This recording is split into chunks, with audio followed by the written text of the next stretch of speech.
Hello everyone, and thank you for asking me to come here, and it's been a pleasure to work in this project. So I made actually one video for you 2 days ago here in Ireland. I couldn't make that earlier because I have so bad flu, and that's the reason the quality of video is not the best. So I have looked those answer cards and those questions you have given me, and now I try to answer a few of those. I won't go the same presentation than the video I gave you, so if you haven't watched them, perhaps you will watch after this session. So I have written a book, Flip Learning in Finland, and it will be translated by native speaker to English, and the deadline is actually this month. So in the next autumn it will be available. I will start with research of John Hattie. He has made research, and there are over 80 million students as a database. And the most important reason in learning is self-regulation. So if we really want to get students to learn how to learn, self-regulation is the key element. And what John Hattie is actually telling that the best teachers are making learning and teaching visible. Best teachers are looking learning through the eyes of students and help them become their own teachers. And actually this is what Flip Learning tried to do. I have one articles in my webpage about difference between flipped classroom and Flip Learning. I illustrate some difference in this short presentation I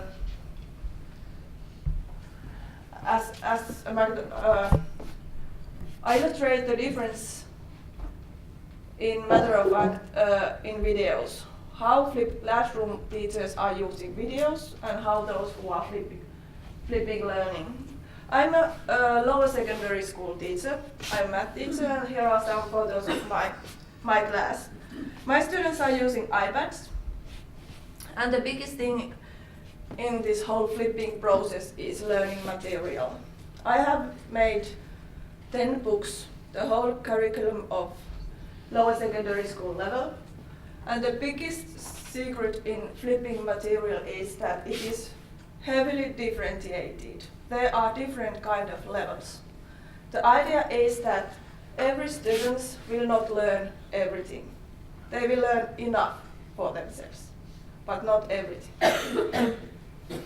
And the differentiate has to be made so heavily that even the best ones can learn and they can self-regulate. In my case, I have put exercises which are meant for 4 or 5 years older students than my students are in this moment, so that the most advanced one can really self-regulate their learning. They have passion to learn, and they will show the others what it really is when you are learning math. You are asking questions, you are really demanding yourself, you will make mistakes, and etc. If the learning material is too low a level, you can't use those students who are really already self-regulated as a key element of your learning culture.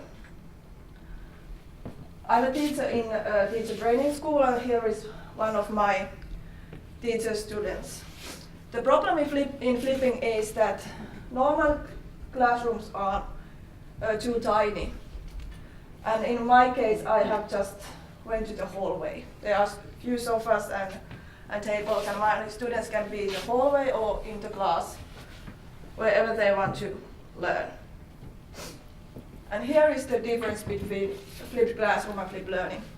One teacher who are flipping said that from the student's perspective, the videos made by their own teacher are the best ones, because with them the students will learn exactly the things their own teacher considers important. The videos made by others may contain either too much information or information outside of the course curriculum. And my point of view, this teacher are not using flipped learning. He or she is using flipped classroom. And we should remember that the most important thing in flipped learning is self-regulation, how we support student self-regulation. And for example, these two guys here, they are about 13 years old boys. They were doing some exercise from the book and they asked me, please would you come help us? And they asked, can't this, the most advanced exercise be so stupid that we have to guess the answer? They were doing potence calculation and they were variant in the exponent. And they have no clue how to calculate exercise like that. And I said, no, this is upper secondary school level exercise and they are using logarithm functions or logarithm calculation to make answer this kind of exercises. But for you, you don't have no choice than guess the answer. You can just guess and try which works. And then I went away, and after a couple of minutes I went back to those boys. And they were watching a video from logarithm function, which is meant 4 years older students than they were in this time. After that they did some logarithm calculations, and after 4 hours they came back to the learning material. So in flipped learning, this kind of situation is just out of question, that somebody will learn too much. We are not learning for assessment.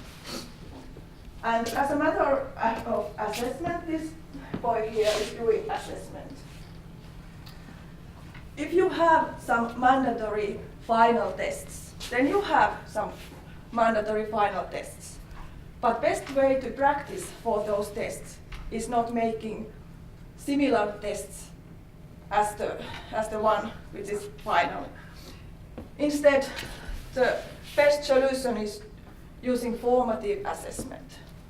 And formative assessment is different. In my learning culture, this formative assessment is the big pillar, is the whole flipped learning culture. Because if the self-regulation is most important thing, then I need to show the students that it really is the most important thing, and you have to learn, assess the self-regulation. So I'm using self and peer assessment. And the starting point for this kind of assessment, I call it flipped assessment. The starting point for this kind of flipped assessment is that you won't give any grades. Because if you will, they really don't are interested in feedback anymore. Number 8 tells them everything. So give up grades. The main point here is to support self-regulation. So self-assessment, when you are using that as a purpose to support self-regulation, the main point of it is monitoring and supporting one's own learning processes. Assessment is based on goals and choices made by the students. The only reason in the test is evaluate how good choices I have made during this learning process. Should I next time do some other kind of choices and put some other goals? And the biggest thing in self-regulation is goal regulation, because you can't teach student to self-regulate themselves, because it's something inside of the people. But transitional process of self-regulation is goal regulation, and that's the reason peer assessment is important. The biggest thing in the whole flipped learning culture is to get students work to each other, collaborate each other, and it's the collaborate learning culture is the most important in this whole system. And it won't be if you don't show with assessment system that it really is the key of the flipping. I have explained my teaching method and this assessment system in what video, and you can ask questions here and in the workshop later on. In peer assessment, the point is in supporting the learning process of other students. It teaches students to be critical and helps them make conclusions based on what others think are good or bad. The biggest problem in assessment is that when somebody is saying that, okay, now we need to do some assessment, we have an image about measure learning outcomes. But if the focus is in self-regulation, you really need to see assessment as a tool to support building the whole culture. And forget the measuring. Students can use those tests to measure their own learning, but as a teacher, I won't do so.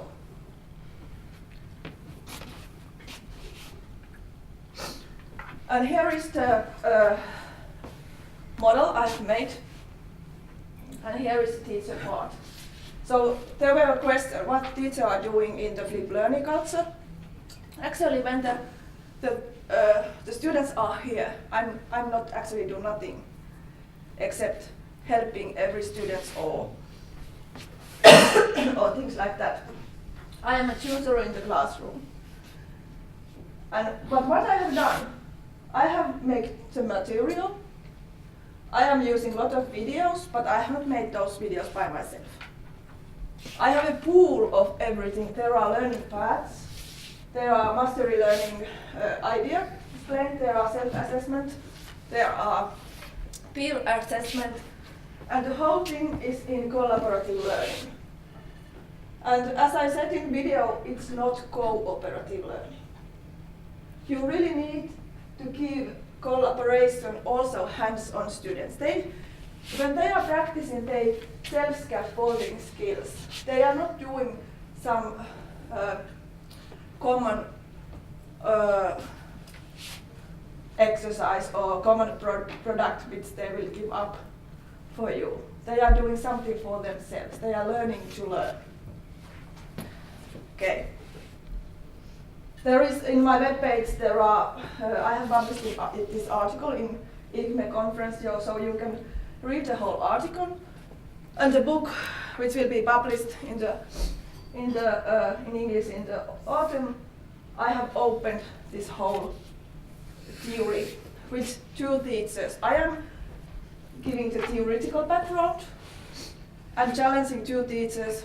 One is from primary level and the other one is from upper secondary school level. They are challenging this model by their practice. So they are two views of same situation. And the final slide.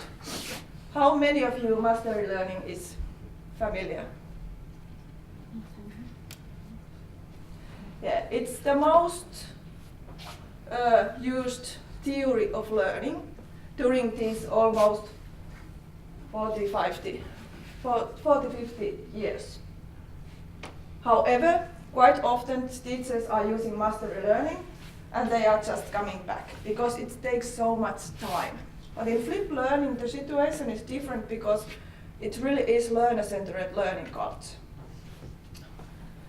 Benjamin Bloom have made the tests, many of those, in just normal classroom where we'll see one teacher and 30 students. And teacher will choose the level of learning and just continue as traditional way of teaching. And we will got the Gauss curve when we measure achievement of the students. And he had another group of students which have a tutor. Tutor comes up when they need help. And in this situation, half of all of those students will have the same learning results than the 2% best ones in the traditional one. What this Bloom theory actually explains is that we are wasting potential of students. In traditional teaching, we are really wasting potential of the students. And flipped learning, we really want to get something like this.